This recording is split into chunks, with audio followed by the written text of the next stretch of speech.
Hello friends, இந்த வீடியோவில் பார்த்தீங்கன்னா இது நம்ம தோசைக்காய் ஹார்வெஸ்ட் பண்ணியிருக்கிறோம். ஸோ இதான் வந்து நம்ம தோசைக்காய் ஹார்வெஸ்ட் ஆனது. மொத்தம் ஒரு 7 வந்திருக்கு. ஸோ இவ்வளோன்னு என்னாலும் சாப்பிட முடியாது. ஸோ ஆப்வியஸ்லி என்ன பண்ணுறோன்னா வந்து ஒன்றே ஒன்று மட்டும் நான் எடுத்துக்கிறேன் இப்போதைக்கு.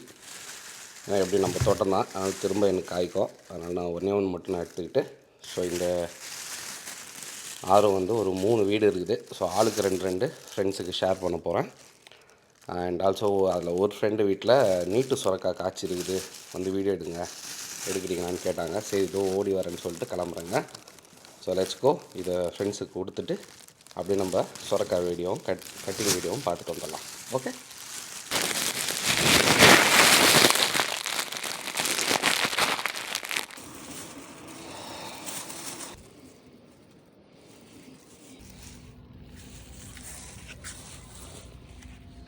இப்போ நம்ம தோசைக்காயை வந்து ஷேர் பண்ணிட்டோம். அண்ட் இப்போ வந்து பார்த்திங்கன்னா அவரோட நீட்டு சுரக்காய் அதை தான் வந்து நம்ம கட் பண்ண போகிறோம். பாருங்கள் எவ்வளோ சூப்பராக இருக்குன்னு. இதை தான் இன்றைக்கி கட் பண்ண போகிறோம். வாங்க அவர்கிட்டே வாங்க இப்போ அவர்கிட்ட நம்ம இப்போ ரஜினிகாந்த் வந்து அவர் வீட்டு தோட்டத்தில் இருக்கிற நீட்டு சுரக்காவை கட் பண்ண போகிறாரு. வாங்க வீடியோக்குள்ளே போகலாம்.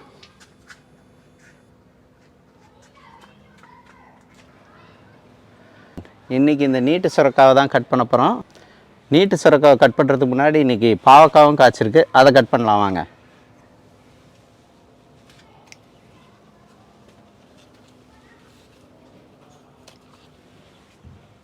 இந்த ஃப்ரெஷ்ஷான பாவக்காவை இன்னைக்கு கட் பண்ணிட்டு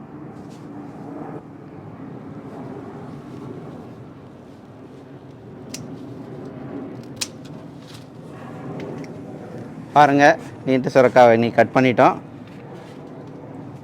பாருங்கள், நீட்டு சுரக்காய் செம சைஸு, கிட்டத்தட்ட 2 அடிக்கு இருக்கும். பாருங்கள், இது 1.5 அடி 2 அடி கிட்ட வந்துருக்குது. வீட்டிலே காய்ச்சிது, இயற்கை முறையில் காய்ச்சிது. நீங்களும் இதே மாதிரி ட்ரை பண்ணி பாருங்கள், சூப்பராக இருக்கும். உங்களுக்கு ஏதாவது கேள்விகள் இருந்தால் மறக்காமல் கமெண்ட்ஸில் மென்ஷன் பண்ணுங்கள். ரஜினிகாந்த் பதில் சொல்லுவார். இன்னும் நிறைய காய்ச்சிருக்கு, இதெல்லாம் அடுத்தடுத்த வீடியோவில் பார்க்கலாம். Please subscribe our channel. Thanks for வாட்சிங். பாய்.